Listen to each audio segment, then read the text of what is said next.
लोक दिवाळीचा चिवडा किती छान बनवतात, कोणी स्पायसी बनवतं, कोणी काय बनवतं. आमच्या इथे दिवाळीचा फराळ कितीही छान असू दे, पण त्याची शेवट भेळ होणारच आहे. आमच्या इथे भेळच होते, चिवड्याची असते ना, भेळ करून करून खाण्यातच आम्हाला मजा येते. तर मी रोजच ही करून करून कंटाळली होते माझ्या भावासाठी, म्हणून मी एकदम साध्या सिंपल पद्धतीने बनवते. त्यासाठी ना साखर घेते मी थोडी, तर त्याच्यात पाण्यात ना विरघळून टाकते त्या साखरेला.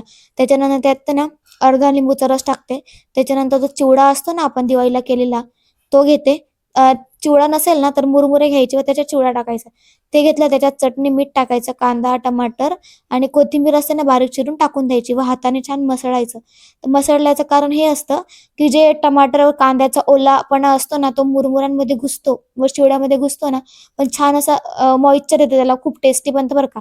त्याच्यानंतर तेल टाकायचं व साखरेचं आणि निंबूचं जे पाणी बनवलं होतं ना, ते टाकून ना परत एकदम मसळून टाकायचं. छान पद्धतीने कोरडं नको राहायला एक पण मुरमुरा. सगळे मिक्स करून झालं, छान मिसळून झालं ना, रेडी आपलं एकदम साधे सिंपल पद्धतीने भेळ. आम्ही तर अशीच खातो बाबा. तुम्हाला जर एकदम साध्या सिंपल पद्धतीने बनवायची असेल ना, तर ही रेसिपी नक्की ट्राय करा. खूप टेस्टी बनते.